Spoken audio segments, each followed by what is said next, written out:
बिस्मिल्लाहिर्रहमानिर्रहीम। अस्सलामु अलैकुम। आज तारीख़ है 30 दिसंबर सन 2021 बरोज़ जुमेरात।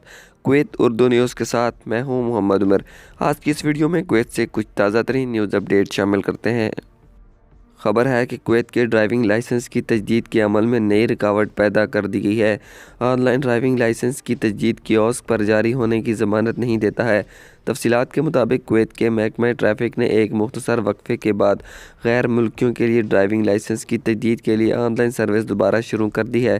तजदीद की दरख्वास्त वज़ारत दाखिला की वेबसाइट moi.gov.kw के ज़रिए हर किसी के लिए दस्तयाब है, लेकिन जो कोई भी वजारत की जानिब से तय की गई शराइत पर पूरा नहीं उतरता है वो ख़ुदकार आलात यानी मशीनों से लाइसेंस प्रिंट नहीं कर सकेगा, जो कि कुवैत के मुख्तलिफ तिजारती कम्प्लेक्स में रखी गई हैं।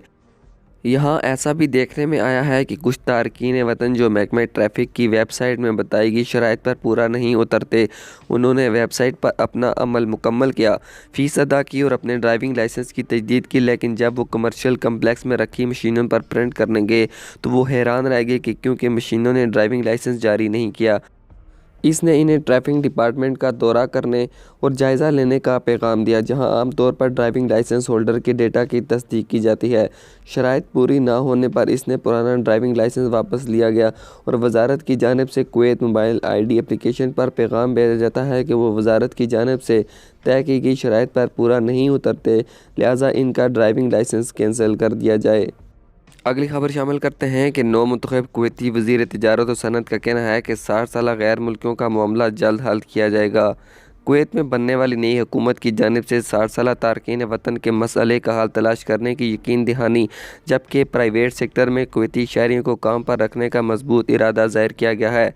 तफसीलात के मुताबिक कुवैत की नई हुकूमत की तश्कील के बाद तिजारत और सनत के वज़ीर फादल शरियान ने अपने पहले बयान में 60 साल या इससे ज़्यादा उम्र के गैर डिग्री शुदा तारकीन वतन के लिए रिहायशी इजाज़तनामे के बारे में सख्त फ़ैसला लेने की ज़रूरत पर जोर दिया है। उन्होंने मामले को ज़ेर इल्तिवा और हल न होने को परेशान कुन करार देते हुए मज़ीद कहा है कि हम इस मामले पर फ़ैसला लेने की तजवीज़ करते हैं। अल शरियान ने कहा है कि सूरत हाल में तरमीम होनी चाहिए और मामला हल हो जाएगा, उसे इस तरह मुअत्तल नहीं छोड़ना चाहिए। वज़ारत तिजारत में ओहदों की तैनाती के बारे में अल शरियान ने वज़ाहत की है कि हम मामला से निपटने से पहले हाँ या ना नहीं कह सकते, ताहम सूरत हाल का जायज़ा लेने के बाद ही कुछ किया जा सकता है। वज़ारत के मुलाज़मीन इसके बारे में ज़्यादा जानते हैं, जबकि हम सिर्फ सियासी तौर पर आते हैं। वज़ारत के मुलाज़मीन को हमेशा इस बारे में बेहतर इल्म होता है, जबकि हम सिर्फ वज़ारत के मेहमान हैं। उन्होंने ज़ोर देकर कहा है कि सियासी क़यादत का एतमाद एक काबिल एहतराम चीज़ है। हम उम्मीद करते हैं कि आने वाले अरसे के दौरान सब ठीक हो जाएगा, क्योंकि चैलेंजेस ज़बरदस्त और बड़े हैं। अब कुवैत के हवाई अड्डे के मुतालिक खबर शामिल करते हैं कि कुवैत बैनुल-अक़वामी हवाई अड्डा फिर से वीरान हो गया है। नए वायरस ओमिक्रॉन की वजह से कुवैत के बैनुल-अक़वामी हवाई अड्डे की रौनकें एक बार फिर से कम हो गई हैं। आमतौर पर साल के आखिर और नए साल के दौरान कुवैत बैनुल-अक़वामी हवाई अड्डे पर मुसाफिरों का बड़ा हजूम देखने को मिलता है, लेकिन इस साल बहुत कम तादाद में रवानगी देखी जा रही है। मुतअद्दिद बैनुल-अक़वामी परवाज़ें मनसूख कर दी गई हैं, जबकि मुसाफिरों ने भी सफ़र से गुरेज किया ताकि इन्फेक्शन न हो या कुवैत हवाई अड्डा बंद होने के खौफ से बहुत से लोग ख़तरा मोल नहीं लेना चाहते।